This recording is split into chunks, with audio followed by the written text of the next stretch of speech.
All right, let's talk about one of the most unbelievable stories in modern corporate history. It's about Carlos Ghosn. This man was a superstar, an absolute icon in the auto industry. In Japan, they practically treated him like a god. And then, almost overnight, he became an international fugitive. The question is, how on earth did that happen? I mean, seriously, this is the question, right? It sounds like the plot of a spy movie. How does one of the most recognized and powerful executives on the planet, a man who ran a global empire, end up getting stuffed into a box and smuggled across borders just to escape a trial? Well, that's the mystery we're going to unravel today. So let's start with the most dramatic part of this whole saga, the escape itself. Because this wasn't some quiet slip out the back door. Oh no, this was a full-on Hollywood-style extraction planned with military precision.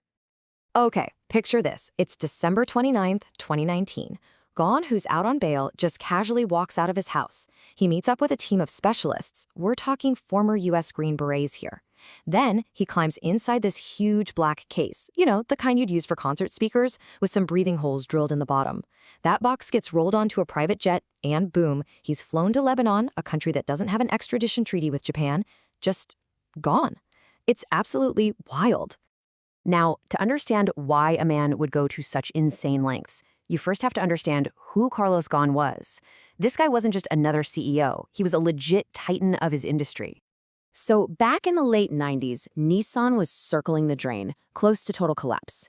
Ghosn gets sent in, and he earns this nickname, La Cost Killer, because he was just ruthless. He shut down plants, he cut thousands of jobs, but you know what? It worked.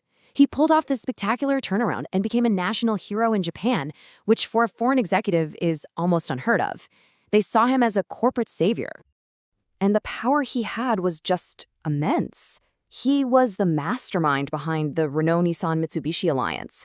To give you a sense of scale, this thing was a global behemoth, selling over 10.6 million cars and trucks a year. He was the chairman and CEO of all three companies at the same time. I mean, that kind of concentrated power is almost unprecedented. And then, right at the absolute peak of his power, everything came crashing down.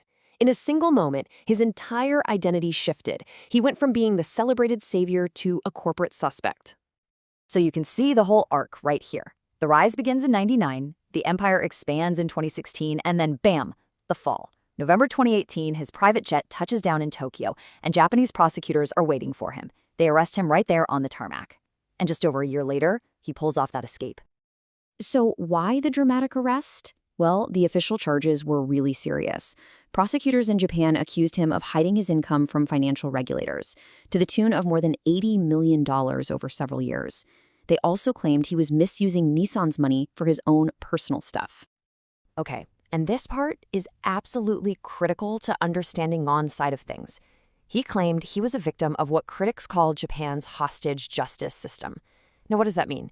It's a system with a mind-boggling 99% conviction rate, where suspects can be held for a really long time and questioned over and over again, often without a lawyer present, all to basically force a confession.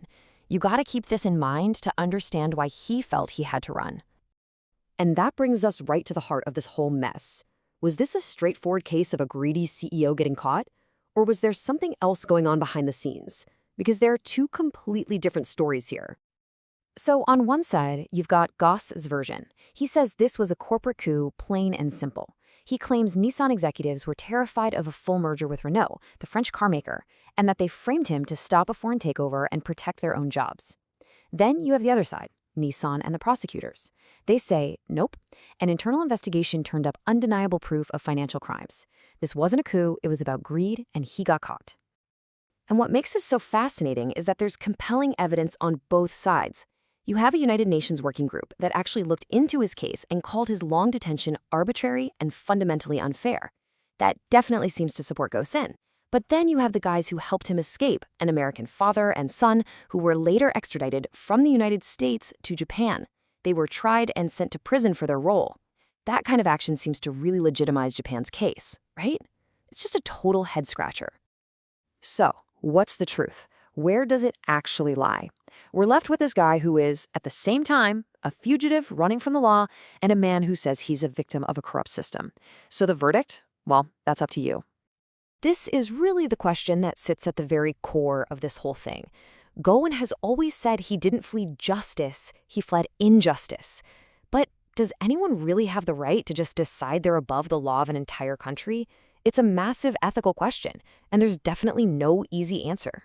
So, we've laid out both sides for you. Was Carlos Ghosn the victim of a huge corporate conspiracy, a casualty of a nasty business fight? Or was he just another powerful executive who thought he was untouchable, broke the law, and then used his money and connections to run away from the consequences? If you want to keep digging into this, and I really recommend you do, here are two places to start. First, just search for Carlos Ghosn's music box photo. The pictures of the actual box he escaped in are amazing. Then look up the Nissan-Renault merger conflict. That'll give you all the context you need to understand his corporate coup theory. Thanks for diving into this incredible story with us.